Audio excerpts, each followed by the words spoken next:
Sampai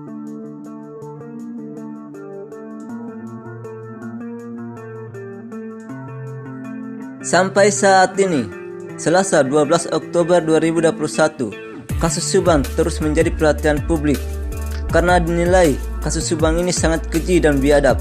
Namun sebelum lanjut ke beritanya, bisalah kalian tekan tombol subscribe terlebih dahulu dan tonton videonya sampai habis. Oke, kalau sudah, mari kita lanjut.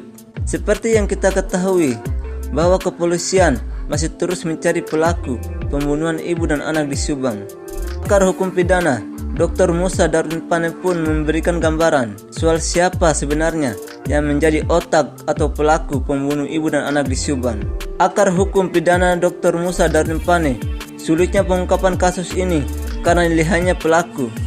Bahkan dari analisanya, Musa Darwin Pane menyebut bisa saja pelaku pembunuh ibu dan anak di Subang itu eksekutornya adalah Algojo Bayaran.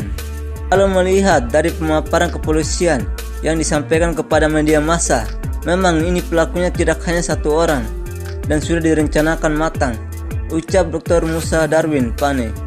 Menurut Musa Darwin Pane, perencanaan matang dan strategi eksekusi yang jitu tanpa menghilangkan jejak adalah biasanya dilakukan oleh seorang pelaku profesional. Bisa saja pelaku eksekutornya pembunuh bayaran. Kalau eksekusinya bisa saja pembunuh bayaran, hanya saja pelaku utama tetap saja orang terdekat yang mengetahui gerak-gerik korban, ucapnya.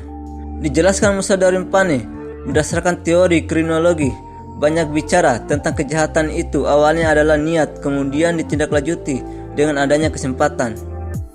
Maka, dengan adanya kesempatan yang terbuka itu, bisa disimpulkan bahwa dalam kasus pembunuhan ibu dan anak di Subang ini adalah kepada orang-orang yang diduga mengetahui gerakan dari korban.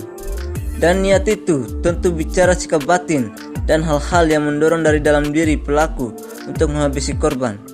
Bisa jadi menggunakan tangan orang lain, namun aktor intelektualnya orang-orang dekat korban, ucap Musa Darwin Pane kembali menegaskan. Jadi menurut Musa Darwin Pane, dalam kasus pembunuhan ibu dan anak di Subang ini, aktor intelektualnya adalah orang dekat, tapi bisa saja pelakunya menyewa pembunuh bayaran. Nah, gimana pendapat kalian guys? Berikan jawaban kalian di bawah kolom komentar. Terima kasih telah menonton video kami. Jangan lupa like, comment, and subscribe, serta nyalakan lonceng notifikasi. Oke, sampai bertemu di video kami selanjutnya.